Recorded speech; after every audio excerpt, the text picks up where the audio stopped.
नमस्कार, आप देख रहे हैं एरियल न्यूज़ और मैं आपके साथ में रवि यादव। आज बात करेंगे मेजर अनुज सूद के बारे में। 21वीं राष्ट्रीय मेजर अनुज सूद को मरणोपत शौर्य चक्र से सम्मानित किया गया है। उनकी पत्नी आकृति सूद ने राष्ट्रपति रामनाथ कोविंद के हाथों सम्मान ग्रहण किया है। 21 राष्ट्रीय राइफल में रहे मेजर अनुज ने पिछले साल मई में जम्मू और कश्मीर में आतंकवादियों के साथ में लोहा लेते हुए प्राण न्यौछावर कर दिए थे। मंगलवार को राष्ट्रपति भवन में जब मेजर सूद का नाम पुकारा गया तो आकृति मंच की ओर बढ़ चली। देश के लिए जान लुटाने वाले पति की वीर गाथा जब सुनाई जा रही थी तब आकृति के चेहरे पर गर्व के भाव साफ थे। पिछले साल मेजर सूद के पार्थिव शरीर पर बिलखती आकृति की तस्वीरों ने सबकी आंखें नम की थी। आज उनके चेहरे का गौरव सबका सीना चौड़ा कर रहा है। पिछले साल मई की शुरुआत में हरियाणा के पंचकुला से ये तस्वीर आई थी। मेजर सूद का पार्थिव शरीर उनके घर पहुंचा था। आकृति ताबूत से लिपटे बस रोए जा रही थी।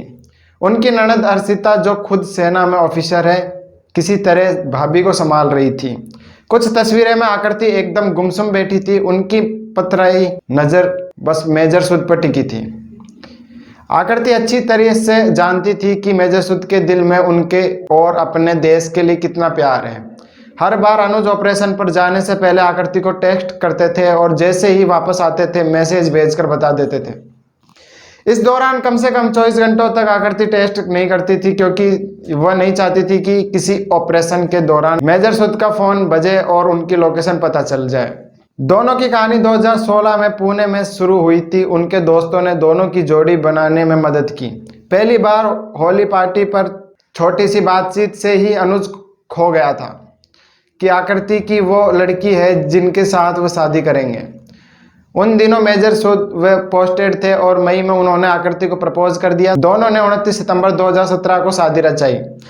आज राष्ट्रपति भवन में आकृति के चेहरे पर अलग ही दमक थी। उनका चेहरा उनकी हिम्मत को बयां कर रहा था। पिछले साल मेजर सूद की शहादत के बाद उन्होंने एक अखबार से बातचीत में कहा था, वर्दी के लिए प्यारी उन रगों में दौड़ता था। मुझे हमेशा ये पता था, मैं हमेशा से जानती थी कि वक्त आएगा तो वह देश के लिए खुद को कुर्बान कर देंगे। मुझे उन पर बेहद गर्व है। 2 मई 2021 को सेना को खुफिया एजेंसियों की ओर से इनपुट मिला था कि हंदवाड़ा के चांजमुल्ला इलाके में एक घर में कुछ आतंकी छिपे हुए हैं। उन्होंने कुछ नागरिकों को बंधक बना रखा है। 21 राष्ट्रीय राइफल, सीआरपीएफ और जम्मू कश्मीर पुलिस की एसओजी टीम ने शनिवार शाम तलाशी अभियान शुरू किया।